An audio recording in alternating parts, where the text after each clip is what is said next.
जैसे कि आप लोगों को पता था 23 तारीख को यहाँ पे अनियंत्रित ट्रक जो है घर में घुस गया था और आज जो है इस क्षेत्र के माननीय विधायक महेंद्र पाल सिंह जी हैं और हमारे क्षेत्र के जाने माने हस्ती बताने की कोई ज़रूरत नहीं है। शाही जी भी हमारे पास भी हैं और प्रमुख जी हैं, चेयरमैन साहब हैं और यहाँ पे जो शोकाकुल परिवार है वो सभी लोग इकट्ठा हैं।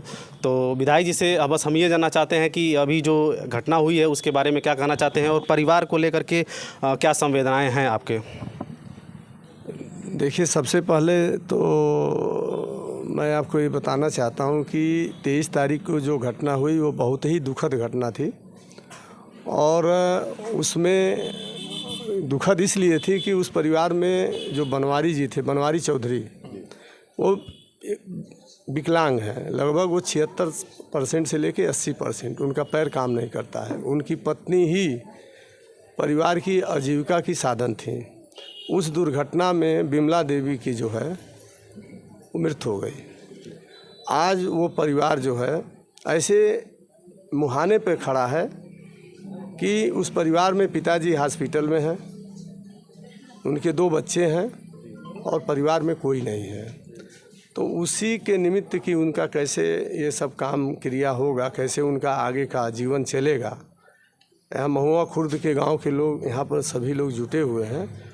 उसी निमित्त हम सब यहाँ पे आए हैं और ये तय हुआ है कि भाई उनका जो अंतिम जो क्रियाकर्म जो होते हैं, जो काम होते हैं, उसको संपन्न कराया जाए और फिर उस परिवार के बारे में कि वो परिवार की कैसे आगे की जो दिनचर्या है, दैनिक जीवन कैसे चलेगा, उसके बारे में यहाँ पर बातें हुई हैं। लोगों के द्वारा एक ऐसा है कि सब पूरे महुआ खुर्द नहीं, पूरे पिपराइच ब्लॉक सबका उस परिवार के साथ जो है एक जन समर्थन है कि उस परिवार के साथ एक बहुत दुखद जो घटना हुई और समय, तो हम सब इस दुख की घड़ी में उस परिवार के साथ हैं। और हमारे प्रमुख जी ने, चेयरमैन साहब ने, हमारे पूर्व प्रमुख आनंद शाही जी, हम स्वयं सब लोगों ने मिल कर के उनकी आर्थिक मदद भी हम लोगों ने किया है। आगे भी जो संभव हो सकता है उस परिवार की हम सब मदद करेंगे। और मैं चाहूँगा कि मुख्यमंत्री जी से भी मैं पत्र के माध्यम से करूँगा कि उस परिवार को कुछ आर्थिक सहायता मिल जाए, क्योंकि वो बहुत ही गरीब परिवार है। और मैं अच्छा विधायक जी, एक चीज़ ये था कि जैसे इन लोगों के पास कुछ पत्र तथा लेखन जो थाने पे दिया गया था उसमें कुछ त्रुटियां थीं, उन्हें लेकर के इन लोगों को कन्फ्यूजन था कि इसमें ये दिक्कतें हैं, तो उसको लेकर के क्या कहेंगे। उसमें कहीं कोई ऐसी बात नहीं है। उनकी जो दुर्घटना से जो ये मृत्यु हुई है, रास्ते में उनकी मृत्यु हो गई है और मेडिकल कॉलेज में डॉक्टर ने उनको ये पुष्टि किया कि मृत्यु हुई है। उनका पोस्टमार्टम हो गया, पोस्टमार्टम रिपोर्ट थाने पर आ गई है और इनका डेथ सर्टिफिकेट का एक मामला आया था, तो डेथ सर्टिफिकेट इनका बन जाएगा। कहीं से कोई दिक्कत नहीं है।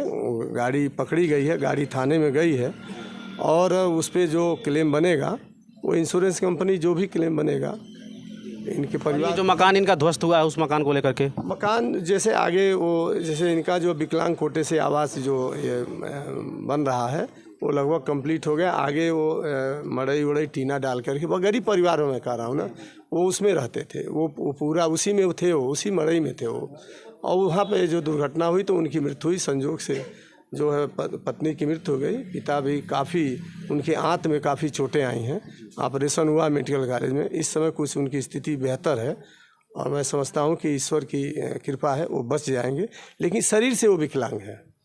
तो अब सबकी चिंता है, गांव की चिंता है कि कैसे उस परिवार का आगे का जो कार्य चलेगा। तो उसी निमित्त हम सब बैठे हैं और सबका सहयोग, सबका जन समर्थन, प्रधान जी बैठे हैं, सबका समर्थन, गांव के सारे लोग, सबका जो है एक उनके प्रति जो संवेदना है सबकी उस परिवार के प्रति है और हम सब इस दुख की घड़ी में हम सब उनके साथ हैं। तो जैसे आप लोगों ने देखा कि यहाँ पे महुआ खुर्द में हम लोग हैं और विधायक जी ने जो चीज़ें कही हैं वो कहीं ना कहीं सही हैं। ये सारी चीज़ें यहाँ पे लोग बैठे हुए हैं और इनके परिवार को कुछ आर्थिक मदद भी दिया गया है और आगे भी अगर कोई दिक्कत होता है तो शाही जी हैं और हमारे विधायक जी हैं, इन दोनों लोगों ने कहा है कि अगर कोई भी दिक्कत होगी आगे से तो हम उस पर जो है कार्रवाई भी करेंगे। अगर थाने से कोई दिक्कत होती है तो ये लोग बेहिचक जो है विधायक जी को बताएं और उन पे आगे जो है एक्शन लिया जाएगा।